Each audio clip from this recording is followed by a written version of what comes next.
All right, we're powered up. It's working again. All right, good. Hello, my name is Dennis Regan, and welcome to Quantum Zilch. I'm the host, and this is episode 2 of Quantum Zilch. All this is coming to you from a small office in an abandoned factory in the middle of nowhere. And what I'm doing, one of the things I'm doing here is I'm building a robot.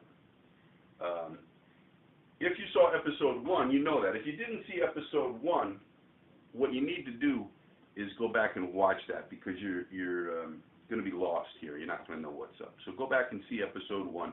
The rest of us will wait here for you. It's about 15 minutes long. It's longer than most of these are going to be. Most of these episodes of Quantum Zilch. But you need to go back and check that out. So the rest of us will wait here, and you go ahead and do that, and we'll just wait here until you get back, and then we'll resume. Okay?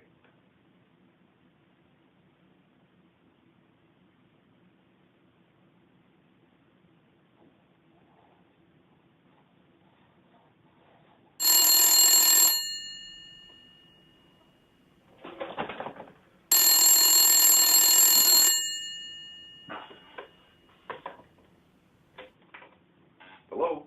You know, my neighbor's the neighbor as it has been. Those who have been around long enough, do you remember? Yeah. We're used to it, simple and something I don't need. Yeah. Mm-hmm. Still getting it. Around here. Yeah, that makes sense. We got to work together. You're right. Yeah, okay. Well, thanks. Thanks for calling. You know what? I appreciate that. I owe you one. All right? Thanks. Yeah. You know, he's right. I don't know who that was, but he's right. It doesn't make sense for us to be waiting here for the people that didn't see it. The people that didn't see E1, you can pause it on your end, and then when you finish watching it, then come back and watch it here. It makes more sense. But you know what? They're probably not even there anymore. They're probably gone. Anyway, they'll figure it out when they get back. But let's just go ahead and let's continue with what we're doing. What I'm doing now, I'm working on the robot, and I'm trying to give it mobility. And I was trying to figure out whether I was going to give it legs to walk around with, or wheels to roll around with. And the conclusion I came to is I'm going to give it both. That's my final decision there. And it's going to have, you know, wheels and legs, so it's going to be like a dual capacity type of system, mobility system that it's going to have. Now I've got a couple of issues here with this. First of all, I've got 4 of these wheels that I found laying around here in the factory, but I only have 3 legs, and that presents kind of a problem here with the 4 wheels and only 3 legs. So what I'm going to do is I'm going to what I figured out. What I'm going to do to solve this problem is I'm going to get rid of one of these wheels. I'm going to discard it. I'm just going to toss it, and that'll make us even here on the wheels and the legs. So just.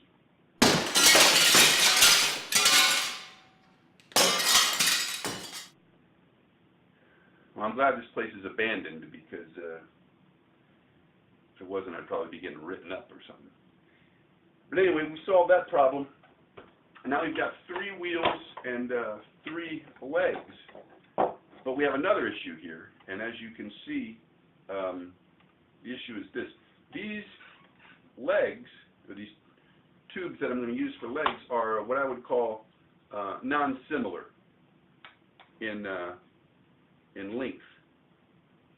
They're non-similar. What I want to have them all be the same. I want to have them be similar. And you don't want to have a robot, that's off kilter or on kilter, whatever the word is. You want to have it be balanced so that the wheels work properly, and you know, it's not tilting all over the place. So what I'm going to do is I'm going to use this device, which is basically just kind of it's a saw, and I'm going to use it to equalize these leg parts. So what I'll do is I'll take the ruler, the measuring ruler, make the legs all the same there, and I'm going to use the saw in a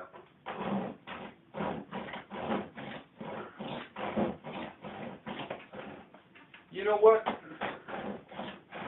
You know what we can do here? Instead of doing this now, I'll get to work building the robot later. I was hoping to have this finished, the robot, before Quantum Zilch even began, but that's the way things work out sometimes.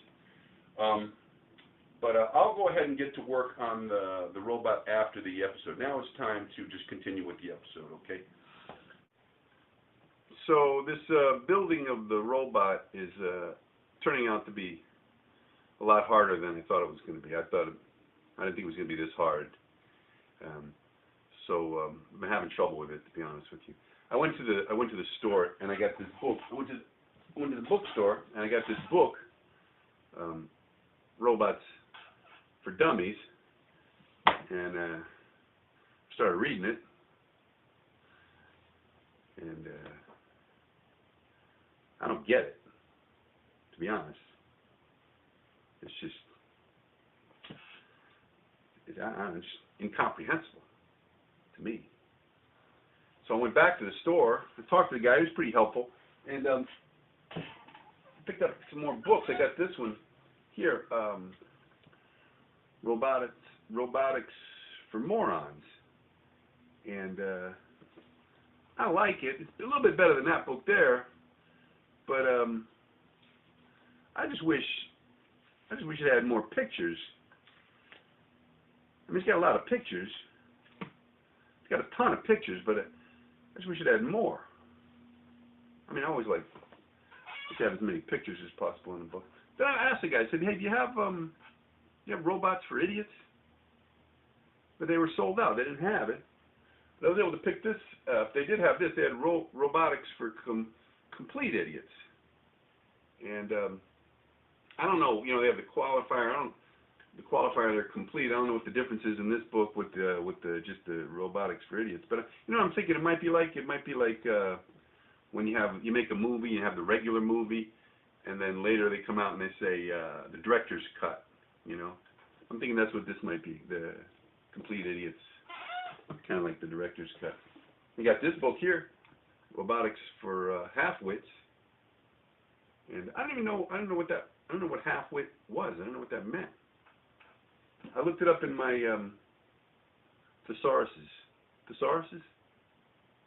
Thesauruses. Anyway, you know, one of the synonyms for half-wit is dimwit. And that makes it maybe a little bit clearer for you.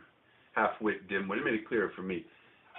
They're kind of like 6 of one, half a dozen of the other. So I thought this would be a good base of knowledge. I thought that'd like give me what I needed to get going. But I decided to log on to this internet class, this community college having how to build a robot class, and I did, and I thought that was going to be good. But then I can't remember. I'm having trouble logging back on, and I don't know if I forgot my username or my password or whatever. But while I was on there, the guy,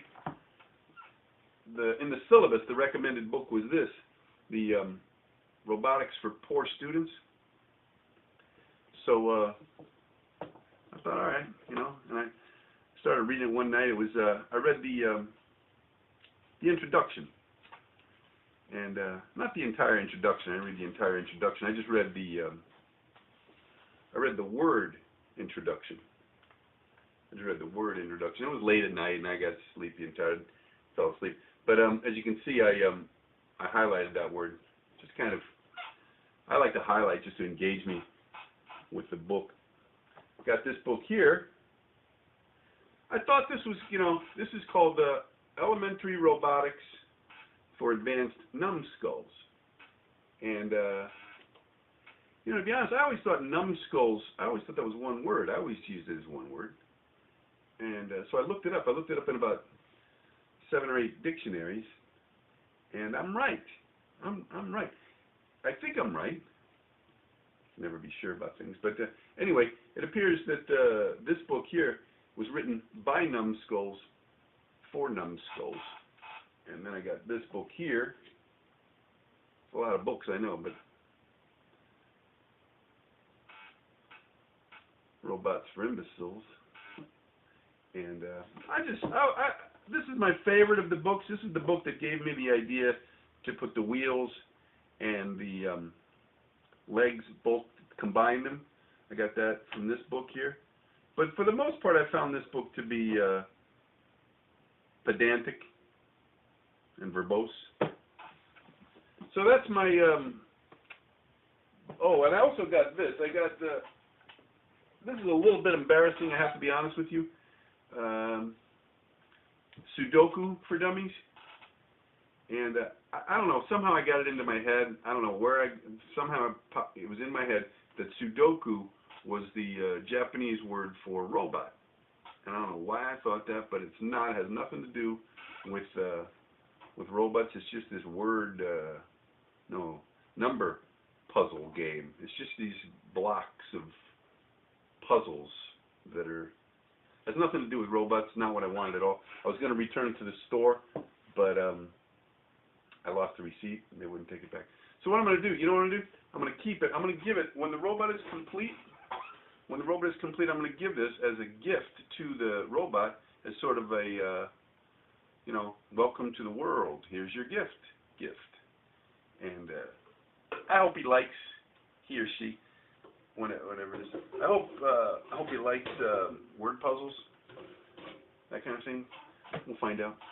But anyway, that's the time. That's that, and that's time for the next segment. You know what? There's not going to be another segment. We're out of time. I went long in the first episode, and I don't want to make a habit of doing that. I want to keep these about 12 minutes if I can. I'd hope to talk to you a little bit today about we talked about all these books. I showed you all these books, and I wanted to talk about the first book there ever was, which was printed hundreds of years ago, called the Gutenberg Bible. But maybe we should make this a 2-part thing, like to be continued. Nah, then it'd be confusing. It'd be like episode 2, part 2. It's just that's stupid. We'll just put it in episode 3, and we'll do that, and we'll do some other stuff. It's time to power down. I hope to see you next time here on Quantum Zilch. In the meantime, take care of yourself and look out for one another.